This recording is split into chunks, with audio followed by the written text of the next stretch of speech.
नमस्कार साथियों, प्रताप क्लासेस के YouTube चैनल पर आपका स्वागत है। तो आज है 27 अप्रैल 2024 और 27 अप्रैल 2024 के जितने भी इंडिया और वर्ल्ड के जो करंट अफेयर्स के क्वेश्चन बनते हैं, आज उनका अपने डिस्कशन करेंगे। पूरा वीडियो ध्यान से देखना और लास्ट में आपसे क्वेश्चन पूछूंगा जिनके जवाब आपको कमेंट बॉक्स में देना होगा। आज अपने पढ़ेंगे वर्ष 2024 आईसीसी T20 विश्व कप का brand ambassador, 2024 BMW open tennis का युगल खिताब किसने जीता और क्लेन विजन एयर कार से यात्रा करने वाले दुनिया के पहले शख्स कौन बने हैं, इनकी आज हम चर्चा करेंगे पूरे लेटेस्ट न्यूज के साथ में। मेरी डेली आपको ये करंट अफेयर्स की क्लास आपको मिलती है। तो स्टार्ट करें आज की 27 अप्रैल 2024 की करंट अफेयर्स की क्लास। तो सभी साथी एक बार सेशन को लाइक शेयर करेंगे। सभी साथियों को गुड मॉर्निंग। सबसे पहले हम कल के क्वेश्चनों को रिवाइज कर लेते हैं। Institute for energy economics and financial analysis के अनुसार स्वच्छ ऊर्जा को अपनाने में कौन से दो राज्य अग्रणी हैं? तो कर्नाटक और Gujarat. Australia firm compare the market AU द्वारा किए गए हालिया अध्ययन से दुनिया का दूसरा सबसे सस्ता पासपोर्ट किस देश का है? भारत का। मतदान केंद्रों पर कतारों की जानकारी के लिए वोटर इन क्यू ऐप किस राज्य से लॉन्च लॉन्च किया? तो ये किया है हरियाणा की सरकार ने। देश के प्रमुख खिलाड़ी सौरव घोषाल ने अपनी सेवानिवृत्ति की घोषणा की। इनका संबंध किस खेल से है? तो स्क्वैश के खिलाड़ी। आईपीएल इतिहास में 200 विकेट लेने वाले पहले गेंदबाज कौन बने? यजुवेंद्र चहल। किस राज्य के राज्यपाल ने हवेली आइलैंड्स ऑफ गोवा नामक पुस्तक का विमोचन किया? तो गोवा के राज्यपाल। और प्रबोहो सुबियांतो किस देश का राष्ट्रपति इनको निर्वाचित किया गया? तो ये बने हैं इंडोनेशिया के नए नए निर्वाचित राष्ट्रपति बन गए। ये थे कल के क्वेश्चनों का रिवाइज हमने कर लिया। डेली आपको टेस्ट मिल रहा है जो अपनी प्रताप क्लासेज ऐप के अंदर वार्षिक करंट अफेयर्स की टेस्ट सीरीज चल रही है। उसके अंदर डेली टेस्ट मिल रहा है, वीकली टेस्ट और मंथली टेस्ट। अभी आपको जैसे अप्रैल महीना कंप्लीट होगा ना, तो अप्रैल महीने का मंथली टेस्ट भी मिलेगा और मंथली पीडीएफ भी आपको मिलेगी। तो और ये आरपीएससी आरएसएसबी द्वारा पूछे गए ओल्ड क्वेश्चनों की अपनी टेस्ट सीरीज है। और जो मेरी पॉलिटिकल की क्लासें आ रही है उसका टेस्ट भी आपको यहाँ पे दिया जा रहा है। इसके अलावा अपनी फर्स्ट ग्रेड स्कूल व्याख्याता है भारत और राजस्थान। इसके अलावा इंडियन पॉलिटी की है, ये भी आप टेस्ट सीरीज ले सकते हो। तो स्टार्ट करें आज की क्लास। पहला क्वेश्चन आपके सामने। हाल ही में 2024 बीएमडब्ल्यू ओपन टेनिस का युगल खिताब किसने जीता है? हाल ही में 2024 से बीएमडब्ल्यू ओपन टेनिस का युगल खिताब किसने जीता है? तो 2024 में बीएमडब्ल्यू ओपन टेनिस का युगल खिताब जीता है अपने भारतीय खिलाड़ी हैं यूकी भांबरी और फ्रांस के हैं अल्बानो ओलिवेटी। इन दोनों ने मिलकर बीएमडब्ल्यू ओपन टेनिस का युगल खिताब है जीता। इसका उत्तर हो जाएगा प्रयुक्त दोनों। अब ये आपके लिए महत्वपूर्ण क्यों हो जाता है? क्योंकि एकमात्र भारतीय खिलाड़ी है यूकी भांबरी जिन्होंने 2024 बीएमडब्ल्यू ओपन टेनिस का युगल खिताब है जीता है। एकमात्र ये भारतीय खिलाड़ी हैं यूकी भांबरी और इनके साथ है फ्रांस के ये अल्बानो ओलिविटी। इन दोनों ने मिलकर युगल खिताब इसके अंदर जीता है। भारतीय टेनिस खिलाड़ी यूकी भांबरी, तो ये भारतीय टेनिस खिलाड़ी है यूकी भांबरी और उनके फ्रांसीसी साथी हैं अल्बानो ओलिविटी ने 2024 बीएमडब्ल्यू ओपन टेनिस टूर्नामेंट का युगल खिताब इन्होंने जीता है। बीएमडब्ल्यू ओपन खिताब यूकी भांबरी का दूसरा एटीपी टूर खिताब इन्होंने जीता है। इसलिए पिछली बार भी पिछले पिछले साल इन्होंने पहली बार जीता और अब की बार इन्होंने दूसरा ये एटीपी टूर खिताब है जीता। बीएमडब्ल्यू ओपन टेनिस खिताब है जिसे बवेरियन इंटरनेशनल टेनिस चैंपियनशिप के नाम से भी जाना जाता है। ये एक एटीपी 250 इवेंट है जो क्ले कोर्ट पर ये खेला जाता है। तो इसको बवेरियन इंटरनेशनल टेनिस टूर्नामेंट के नाम से जाना जाता है और एकमात्र अपने भारतीय टेनिस खिलाड़ी हैं यूकी भांबरी ने इसके अंदर ओपन टेनिस में युगल खिताब इसके अंदर है जीता है। हाल ही में अमिताभ बच्चन के अलावा लता दीनानाथ मंगेशकर पुरस्कार से किसे सम्मानित किया गया? तो मैंने आपको बताया था बढ़िया तरीके से 2022 में मिला था मोदी जी को, 2022 में मोदी जी को, फिर 23 में मिला था आशा भोसले जिनको गायिका थी, फिर 24 के अंदर अब 2024 के अंदर 2 व्यक्तियों को दे दिया। इससे पहले अमिताभ बच्चन को सम्मानित कर दिया और अब इसके अलावा किसको कर दिया, रणदीप हुड्डा को। किसको, रणदीप हुड्डा है, ये भी अभिनेता है, ध्यान रखना रणदीप हुड्डा, ये तस्वीर में आप देख सकते हो। तो अमिताभ बच्चन को भी लता दीनानाथ मंगेशकर पुरस्कार दे दिया और इसके अलावा अब रणदीप हुड्डा को भी लता दीनानाथ पुरस्कार से सम्मानित कर दिया। तो इसका उत्तर हो जाएगा ऑप्शन नंबर सी। तो मुंबई के दीनानाथ मंगेशकर नाट्यगृह में आयोजित एक प्रतिष्ठित समारोह में अभिनेता है रणदीप हुड्डा, इनको लता दीनानाथ मंगेशकर पुरस्कार से सम्मानित किया गया। यह सम्मान भारतीय सिनेमा में उनके उल्लेखनीय योगदान और उनकी हालिया फिल्म स्वातंत्र्य वीर सावरकर को मान्यता देता है। तो उनकी एक फिल्म है स्वातंत्र्य वीर सावरकर, इनको ये मान्यता देता है, उनकी ये फिल्म रही। इसके अलावा बॉलीवुड मेगास्टार अमिताभ बच्चन को भारतीय सिनेमा में उनके असाधारण योगदान के लिए लता दीनानाथ मंगेशकर पुरस्कार से सम्मानित किया गया। तो अमिताभ बच्चन को भी मिल गया और अभिनेता रणदीप हुड्डा को भी लता दीनानाथ मंगेशकर पुरस्कार है मिल गया। वर्ष 2024 आईसीसी टी20 विश्व कप का ब्रांड एम्बेसडर किसे नियुक्त किया गया। तो आगामी इनका आयोजन होने वाला है वर्ष 2024 आईसीसी टी20 विश्व कप का, और इसका ब्रांड एम्बेसडर नियुक्त कर दिया हुसैन बोल्ट को। ऑप्शन नंबर 1, ये तस्वीर में आप देख सकते हो, ये हुसैन बोल्ट है और इनको आईसीसी टी20 विश्व कप का ब्रांड एम्बेसडर नियुक्त कर दिया।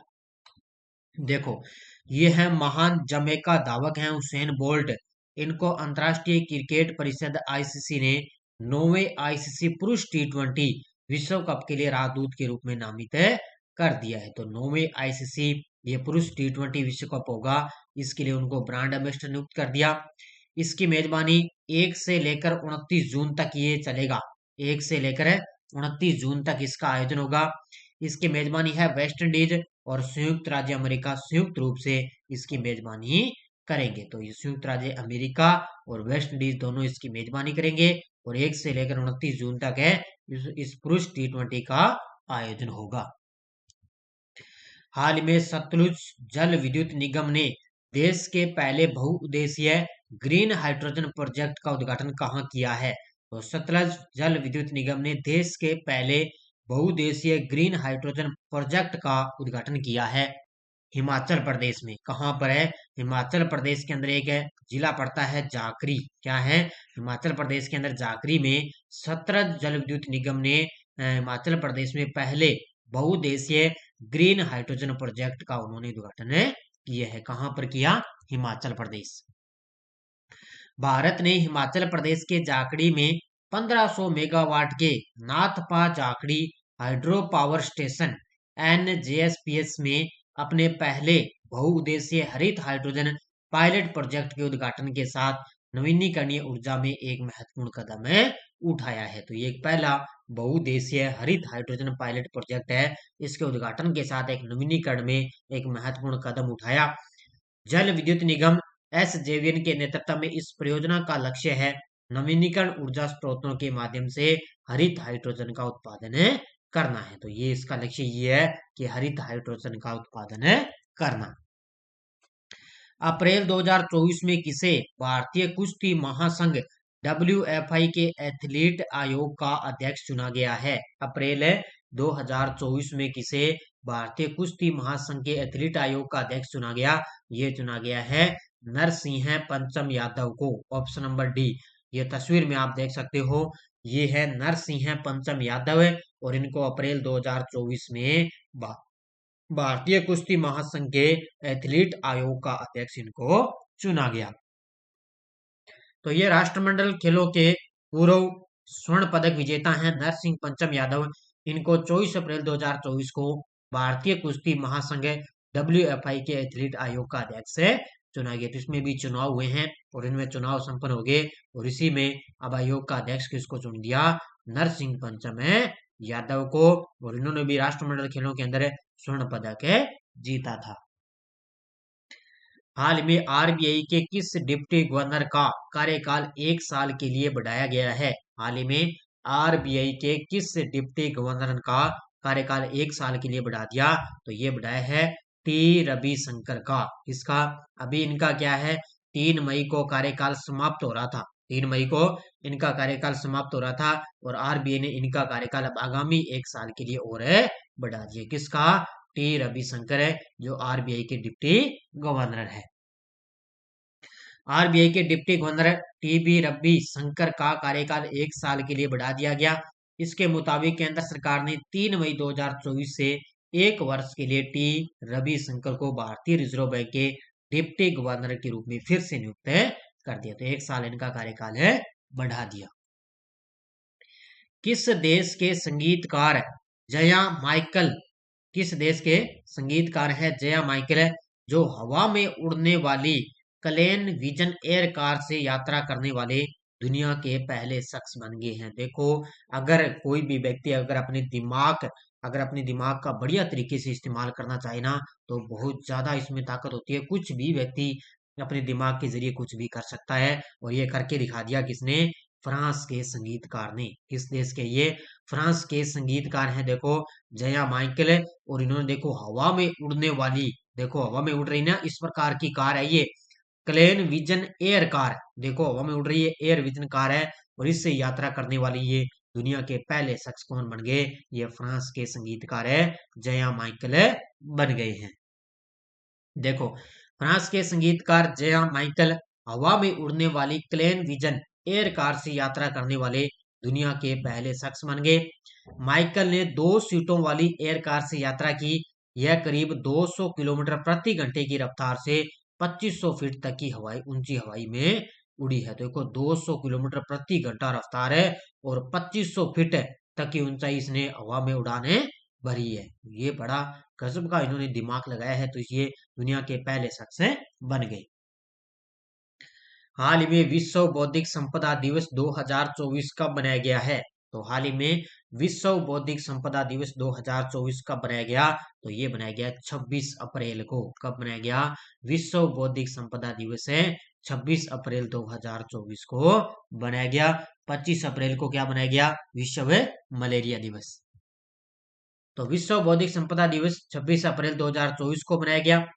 अब की बार है 2024 का इसका आधिकारिक विषय या थीम रही है कि आईपी और एसडीजी, नवाचार और रचनात्मकता के साथ हमारे सामान्य भविष्य का निर्माण। ये अब की बार इसकी विषय रहा है, नवाचार और रचनात्मकता के साथ हमारे सामान्य भविष्य का निर्माण करना। ये अब की बार इसका विषय रहा। वर्ल्ड इंटेलेक्चुअल प्रॉपर्टी डे की स्थापना विश्व बौद्धिक संपदा संगठन द्वारा 2000 में इस बारे में जागरूकता बढ़ाने के लिए इसकी स्थापना की गई थी। तो वर्ल्ड इंटेलेक्चुअल प्रॉपर्टी डे की स्थापना ना, वो विश्व बौद्धिक संपदा के द्वारा 2000 के अंदर इसकी स्थापना की गई थी। तो ये हर साल विश्व बौद्धिक संपदा 26 अप्रैल को बनाया जाता है। ये टेलीग्राम ग्रुप है, कोई सूचना आती है, कोई लिंक आ गया, कोई नोटिफिकेशन आ गया, सब आपको टेलीग्राम पर सूचना मिल जाती है। वीडियो के डिस्क्रिप्शन में टेलीग्राम का लिंक है। कोई करंट का प्रश्न आता है, कोई भी कुछ भी आए, तो आपको टेलीग्राम पर सूचना मिलती है। पिछले वीडियो क्वेश्चन क्या था? हाल ही में 2023 में वैश्विक सैन्य खर्च में भारत कौन से स्थान पर है? तो इसके अंदर भारत चौथे स्थान पर है। तो इसमें सबसे टॉप पर था अमेरिका, सबसे टॉप पर है अमेरिका। उसके बाद में है चीन का स्थान, फिर 3 नंबर पे है रूस का स्थान, और भारत अपने चौथे स्थान पर है। पिछली बार भी भारत इसके अंदर चौथे स्थान पर रहा, और अब की बार भी 2023 के अंदर भी चौथे स्थान पर रहा था। बड़े सभी साथियों ने बड़े गजब के जवाब दिए थे। मैंने सभी के बढ़िया तरीके से कमेंट देखे थे, और मैंने राजस्थान पुलिस के लिए बढ़िया तरीके से मैंने अलग से छोटे छोटे टॉपिक स्टार्ट कर दिए, और कल मैंने भारत की प्रमुख झीलों के टॉपिक करवा दिया था। अब आगे मेन मुख्य टॉपिक होगा, उसका आज भी आपको वीडियो मिल जाएगा। भारत की गीता सबरवाल को किस देश में संयुक्त राष्ट्र का नया रेजिडेंट समन्वयक नियुक्त किया गया? ब्राजील में, अमेरिका में, नीदरलैंड में, इंडोनेशिया में? इसका जवाब आपको कमेंट बॉक्स में देना है। तो ये थी आज की अपनी बढ़िया तरीके से क्लास। तो सभी साथी एक बार वीडियो को ज्यादा ज्यादा लाइक शेयर करते रहना, और इसके अलावा अपनी एलडीसी वगैरह, सीईटी के वगैरह, ये बढ़िया तरीके से आप टेस्ट सीरीज ले लेना। अब आपको पता है आगामी जो पटवार भर्ती आएगी ना, वो अभी जो नई सीईटी आ रही ना, इसके अकॉर्डिंग आएगी। जो अब की बार 2024 की जिस विद्यार्थी की सीईटी क्लियर होगी ना, वो ही आगे पटवार में फॉर्म में अप्लाई कर सकता है। और इसके लिए करंट ही बहुत जरूरी है, क्योंकि पिछली बार है मैंने देखा था राजस्थान इंडिया वगैरह सब मिला के ना लगभग 15 क्वेश्चन करंट के आए थे। और 15 करंट के क्वेश्चन बहुत मायने रखता है। और सबसे ज्यादा 8 से 9 क्वेश्चन इंडिया और वर्ल्ड के करंट के क्वेश्चन यहाँ पे पूछे जाते हैं। तो इसलिए ये टेस्ट सीरीज आप ले सकते हो बढ़िया तरीके से। और इसके अलावा आरपीएससी फर्स्ट ग्रेड और सेकंड ग्रेड की अपनी प्रीवियस सी पेपर जो है पीडीएफ अपलोड है, साथ में आंसर की भी लगी हुई है, ये भी आप ले सकते हो। ये थी आज की अपनी बढ़िया तरीके से क्लास। धन्यवाद। जय हिंद, जय भारत।